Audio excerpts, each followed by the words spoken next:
I want to introduce Pastor Eddie Anderson from McCarty Memorial. And he is a fantabulous, individual. I first met Pastor Eddie at a home, actually, where he was on a panel talking about the Black Lives Matter movement, especially from, his perspective and his generation of a movement that has been, just iterative. Civil rights movements and Black movements over the decades have been very iterative. And I'm very excited about this iteration of this movement in this time, and really how it's being led, by, I would really, like to say, by Pastor Eddie's generation at this point. And so I'm just excited to have him share with us today, what the movement is looking like from his perspective, and the role that he's been playing, and his advice to us about how we continue to find ways to align and to support as we're looking towards the elections. Thank you, Michelle. It's always an honor to be with you and your group. Mackenzie, thank you for the logistics, and my colleague and brother, Pastor Saul, good to see you here as well. So I really like to just frame this around the moment that we are in. Dr. King said that it is a shame to be asleep during the revolution, right? And right now we are in what I like to say a third Reconstruction moment in our nation, where we can really choose community or chaos. And so at the beginning of COVID-19 in March, we saw the whole world kind of pause and open up, and things that were wounds in our community really was magnified for us. We saw the disparity in healthcare. We saw that COVID-19 was disproportionately affecting Black families across this nation, especially in Los Angeles, Louisiana, and Chicago. We saw that there was a disinvestment in technology and disinvestment in things that our schools needed to help us. And so with that impetus, Black Lives Matter pulled together a group of Black organizations to create the Black LA Demands. Those Black LA Demands were initially signed on by over 50 organizations and was sent to City Council as, here's what we need right now. We need testing, we need healthcare, and we need services.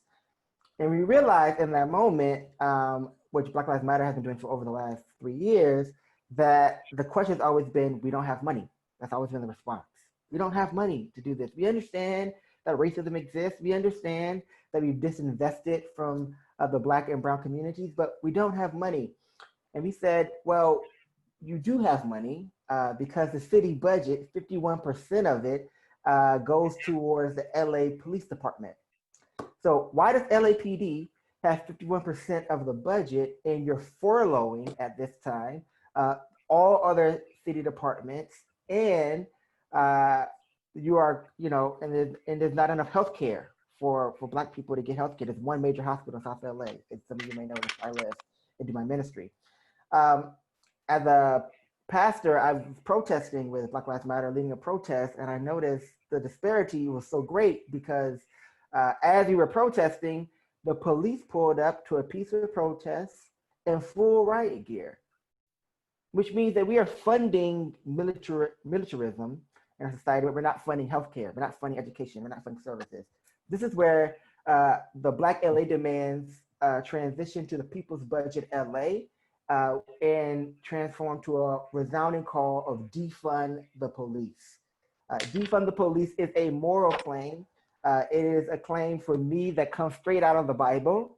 If you are, I don't know if you are a Bible religion you follow, but Exodus tells us that when Moses was sent to go tell Pharaoh to let my people go, that God told Moses that when you leave, you won't leave empty-handed, right? And so when we say defund the police, we are saying defund militarism, defund the occupation of our societies, and invest in community.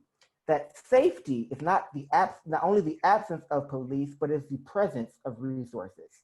And we notice COVID-19 showed the entire world we don't distribute resources equitably, but we do overspend and give bloated budgets to the police. The People's Budget LA started, you can go to our website, peoplesbudgetla.com. And you will see the work we've done in just a very short period of time. Within the first 30 days, we did a survey and had over 30,000 respondents to that survey. That's like the sample size that you would see for a presidential election nationally. It asked them, let's do participatory budgeting, because the plan for city council was to push the budget straight through, basically like on a cassette calendar. And we said, hold up, we're in the middle of a global pandemic. Your people are laid off. There's not enough food. There's not enough health care. There's not enough services. And the police are getting a raise, not on our watch.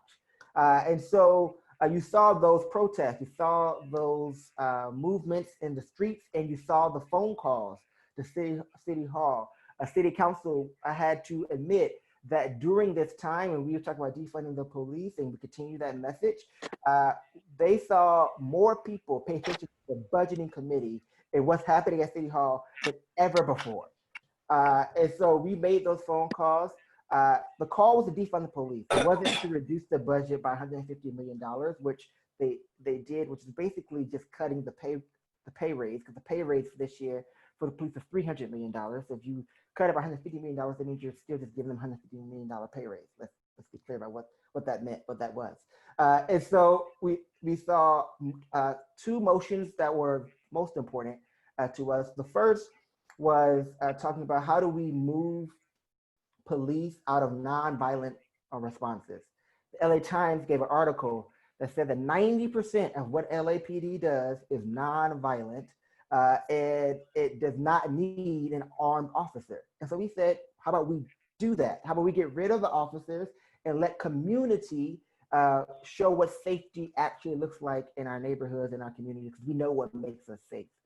We know that healthcare makes us safe. We know that jobs makes us safe, that equitable access to education and to technology makes us safe. And so that was People's Budget LA, and that's one of the big moves of Black Lives Matter, and where we said fund services. We saw what I like to call, Pastor Saul's probably laugh at this word, what I like to call a politrick, which is that they said, oh, we heard you, and now we're going to create this community safety partnership, which means, in very plain language, we're going to have police officers do after school programming. We're going to have police officers do like mentoring and helping people with homework. And we said, hold up, that's not what we asked for. We said defund the police and fund services, because all of you know there are capable after school programs that are community led that need the funding, that if given the right amount of funding, they can do the work that we need. We don't need police officers, which necessarily don't make us feel safe in the first place, especially in the South where we are stopped 5 times more than our white neighbors. We don't need them mentoring us or teaching us education or playing basketball with us. We need coaches, actual coaches. We need actual healthcare workers. We need actual psychologists and sociologists to work with our folks and really invest in our community. So that's what defund the police means, and that's what Black Lives Matter has been doing in the city of LA. Additionally, while that movement was happening, and we were forcing us to have a budget that reflects our morals, because budgets are moral documents, we saw on the county another movement that was happening. It was happening right in alignment. And that was a movement for a Care First budget. The Care First budget said that last year, we did an analysis. The county paid for a study. They did the Alternative to Incarceration Work Group. Some of you may have been a part of that. And we came up with 70 intercepts for what we could do instead of locking people up. Because as you know, you can't get well in a cell. We actually need programming. We need services. How can we make sure that healthcare is actually available to everybody? Because we saw during COVID that it's actually not available to everyone. How can you make sure that kids have the food that they need? And this is an aside, my wife works for a food company, and she was getting phone calls at the beginning of COVID from seniors all the way down to college kids and young people saying, I don't have food, I don't know where to go, right? So the food, apartheid is real in LA as well. And so we saw these problems pop up. And so we said, for the county, let's do a Care First budget. Once again, the county said, we hear you, we've done the study, we know it can work, but we don't have the money. He said, hold up, once again, you do have the money because the sheriff budget, which is $3 billion, we don't need that money when we know crime is down. We're actually closing jails in the county, and we know that the carceral system is racist. So why do we need to, in this moment where we're actually saying Black Lives Matter, in this moment where we're actually saying that racism exists and that we can do more with investment, how can we do that? So that came up with Reimagine LA. We got it onto the ballot through the supervisors, and now it is known as Measure J. Now, what will Measure J do? Measure J says that on top of the revenue, so it cannot supplant the money that's already allocated, on top of that money that's already allocated towards healthcare, alternatives to incarceration, and to Black businesses and jobs, that we need to take a 10% investment. I'm a pastor, so I'm gonna call it a tithe. We need to take a 10% investment and direct it towards alternatives to incarceration, to housing, because we know the housing crisis is a big major, to make sure our schools get the money that they need, and to make sure that we are having healthcare and capital investments in Black and brown communities, because we know the population of Black communities in LA County has significantly shrunk to now almost 8 to 9%, depending on what data you're looking at, right? So we need to invest in these communities, right? It's one thing to say Black Lives Matter. It's one thing to say we're with you in solidarity, but if you don't show us the money and investment shade, how much are you worth, right? Then it's just a good statement. It's one thing to say defund the police, but if we're not actually moving away from systems that incarcerate and oppress us, then how much are we doing? And so Measure J says, let's give 10% as a floor, not a ceiling, 10% of the revenues of the county, that's between $900 million and $1.6 billion a year, and invest it in perpetuity into the Black and brown community, into healthcare, into schools, into jobs, and alternatives to incarceration. We can do this. It's on the ballot now. And so those are People Budget LA and Measure J are the two big policy initiatives that are being pushed through the city hall and through the county that all of us get to vote on, that Black Lives Matter and an array of racial justice and civil rights organizations and unions and Democratic Party has rallied around to say, this is what strategic investment looks like. I'll remind you of this and I get ready to close. That when the 92 uprisings happened in Los Angeles, right? Many of you can remember it or you read about it at least. The tab for what it will take to actually bring South LA back was $3 billion. South LA really only got $400 million of that, right? Let's not let this moment happen again. Let's not repeat history. So if you have after-school programs, volunteer them as the alternative to police mentoring our children. Volunteer them and say, we have people who are trained and educated who can actually work with our kids and make sure that they have equitable access to education and resources. If you have a funding, help with Measure J, make sure that folks know that J means for jobs, it's for justice, it's for making sure that we have equity in our county. It's a 4-year phase-in, so it's not gonna happen overnight, but it will happen, and it will happen in perpetuity, and we can do it right here and right now. And so the invitation is that all of us could use our voices and say, Black lives do matter. And we haven't always admitted that fact, that Black Lives Matter is a moral claim, and we haven't always admitted that, but we can do it through targeting investing, and we can do it now. Not next year, not when we do more studies. We've already done the studies. We already know what works.